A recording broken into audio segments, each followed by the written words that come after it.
Welcome to Wild. I'm your host, Robin Lavasser. They say our biggest fear is not that we are inadequate. It's being powerful beyond measure. In this podcast, I will share how to break through imaginary ceilings, lean into success, discovering your purpose, and understanding how to create the business and life of your dreams. From failures to triumphs and all the tactics in between, let's jump into the wild arena together. Welcome back to Wild with Robin Lavasser. Do you know how to juggle? I want you to picture yourself for a minute juggling. I can tell you this, I've never been a good juggler. I can't juggle now. However, I love the analogy, if you will, the metaphor of juggling and the four balls that as a lone originator, you need to stay focused on at all times and recognize when you have dropped one. And I'm going to go through that today because this is going to be a super tactical, just business episode. I always love to draw some inspiration for wild episodes and, my Ripple Effect email. By the way, if you're not on my Ripple Effect email and you want to be, shoot me a message either on social or via email, and I would love to get you on the list. I write it every Monday. It comes out and it's just more of words and mindset and different lessons and takeaways all in business. Would love to have you on there. It's not a spam email by any means, but if you want to get signed up, please let us know. Very big deal to understand the four balls that you should be juggling at all times as a loan originator. And what I love is when you understand keeping all four balls in the air, when production drops, you don't panic, you diagnose. What we do instead is we make it complicated and we focus in the wrong areas. Oh, I have a closing that went wrong, or I have a borrower that doesn't like their monthly payment or their interest rate.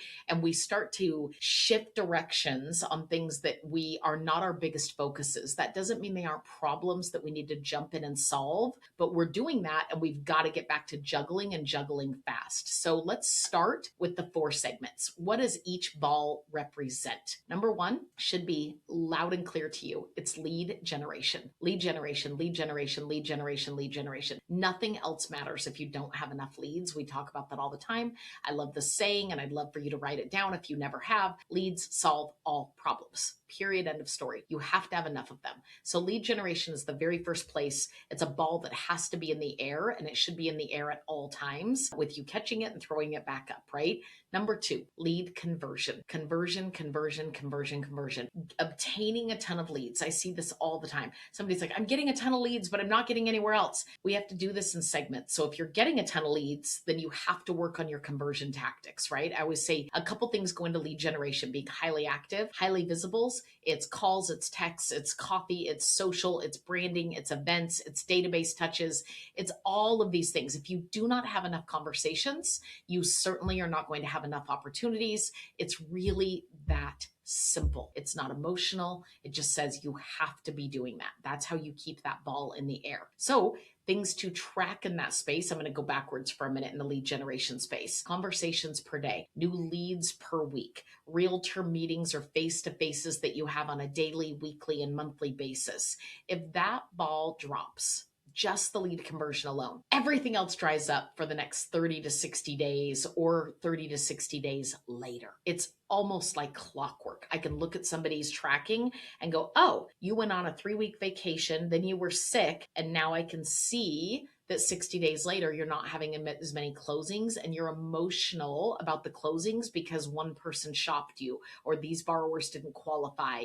But the truth is, this right now is a reflection of not enough leads 30 to 60 days ago because you didn't have that ball in the air. Very, very, very big deal. And what I love is that it's so simplistic to immediately curb my emotions and say, what ball is not in the air right now and how do I get it back up there? When we think we have a conversion problem, sometimes we're like, oh, I don't have enough applications. No, you generally don't have enough leads, and which means you have a contact problem. So every time you're in the lead ball space, I want you to think, how many people have I made contact with? How many people are on my calendar to make contact with? That's keeping that ball in the air. Are people people actually choosing you. And what I mean by that is conversion of a lead to me means that they've made application, submitted documents, and you've been allowed to pull credit. That's a converted lead. It's not just, I have a bunch of names, I have phone numbers, I have a reference of somebody who might be interested. That's all in the lead category. Now my ball is in the conversion category.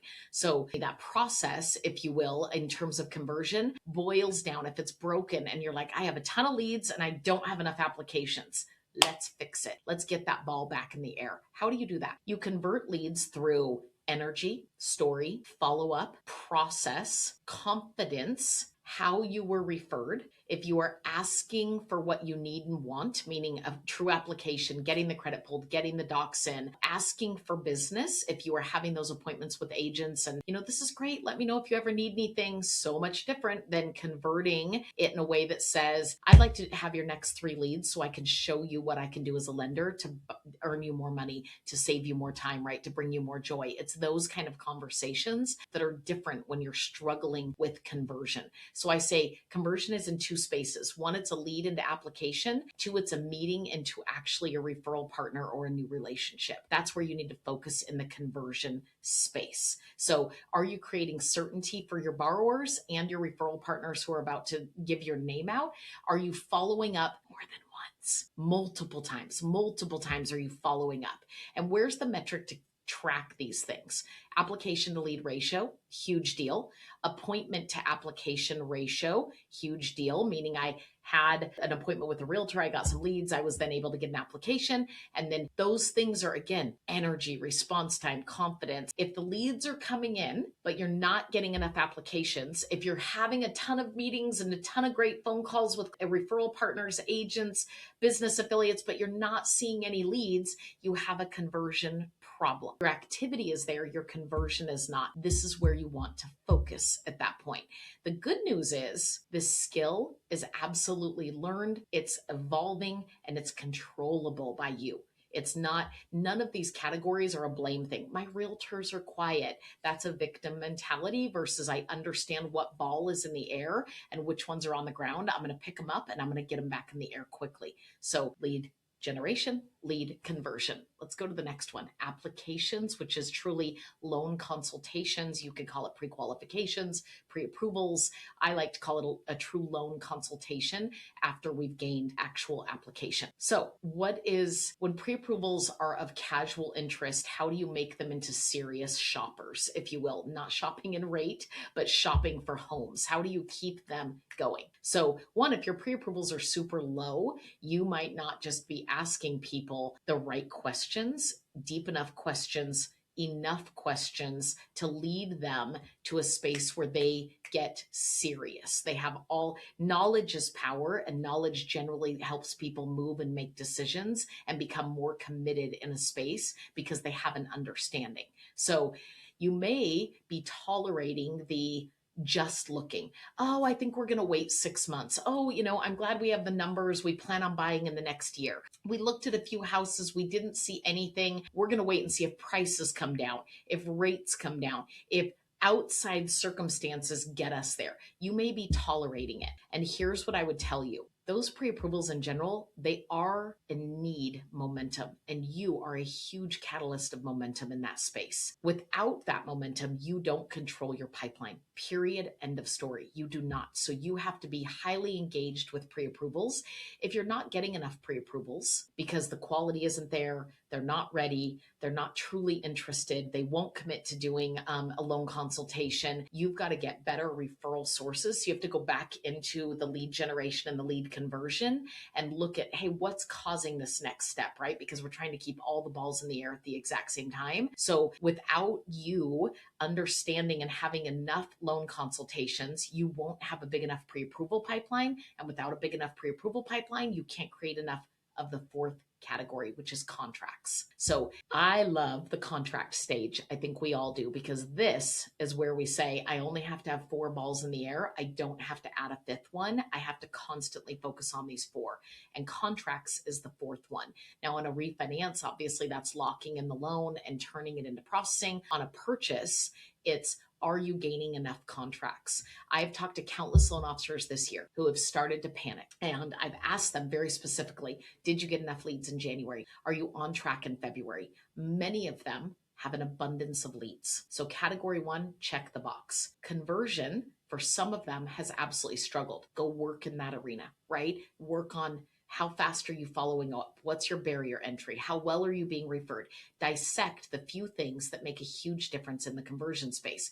Some of them are like, I have a ton of leads, a ton of applications. I don't have any contracts. This is what's happening so commonly right now in the industry. Well, if you don't have enough contracts, you have to say, why aren't people engaged in buying? Why aren't they getting out there? And here's what I can tell. I ask all of them, how often are you in touch with your pre-approvals? There's always a little bit of a silence.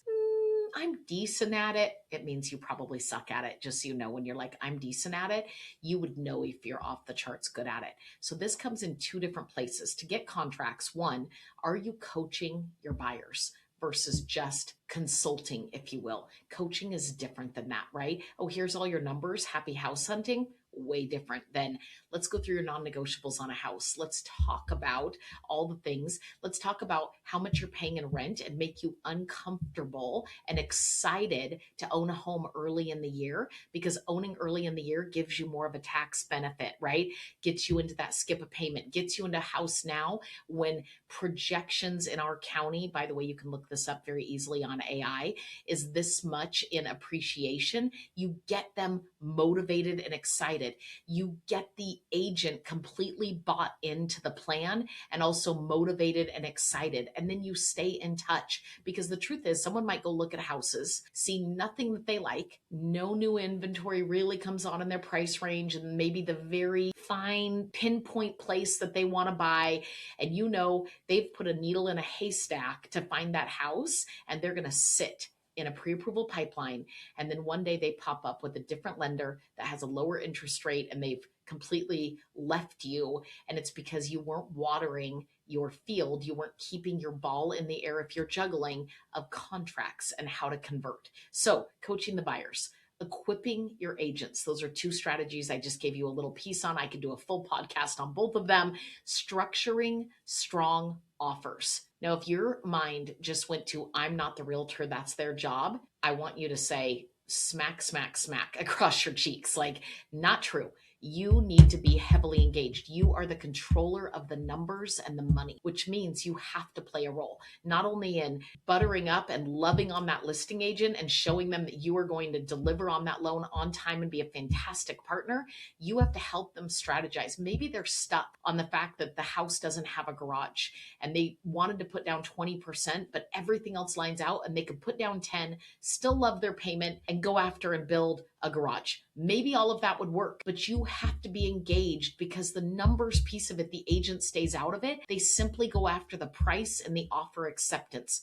You are the key ingredient to making the very best offers come to fruition and keeping people engaged with knowledge and ultimately momentum around buying a house, finding a house, and putting all of the hopes and dreams and numbers and finances and balances into play. You're the key to that. So if you stay out of it and just wait for the contract to show up, no wonder you're not having an abundance of contracts showing up, because you're not playing a big enough role. So I would tell you, keep that ball in the air. It is a huge gap for people. And when there's a massive follow-up gap, how often are you communicating with those pre-approvals? It should be at least once a week. Now, you might do a checking in, but if you're doing an average, hey, how's house hunting going? Oh, we haven't seen anything. Okay, well, let me know if you need anything. Hey, I'm just leaving you a message to say, let me know if you need anything. You're not going to get anywhere. Your ball's only halfway in the air. You're not doing a great job of juggling. You're not doing a great job of really, truly performing for that pre-approved buyer and helping them get into contract. And you have so much more power than that to create momentum. And you have the desire because you want the closings. And the only thing that can create closings is contracts. So know that you have to start at the beginnings to get the end. So slow month, don't spiral. That's my advice. I want you to pull your numbers and ask yourself, do I have enough leads? Am I converting? Am I moving people to pre-approval? Are pre-approvals turning into contracts? One ball is almost always the culprit. And in a mature leadership, sales, business mindset, you're able to say things Like my conversion is at 32%. That's the constraint. I got to fix it here. And that's power versus rates went up. The market's quiet. Nobody's working right now. My agents were on vacation. It's been a weird spring break. And so it's just been quiet. It'll pick up next week. That's powerless. That's giving the market and your referral partners and borrowers all the control instead of you yourself saying, I'm the masterful juggler. I'm the showman and I'm going to make things happen. I'm putting on the show and I'm making sure the show closes well. So get after it. Pinpoint the one of four problems. Know that other problems exist, but none of them hold weight the way the four do, and be the best juggler you can ever be. And that will take your business to a whole new level. If this was helpful, I hope you share it. We'll see you on the next Wild.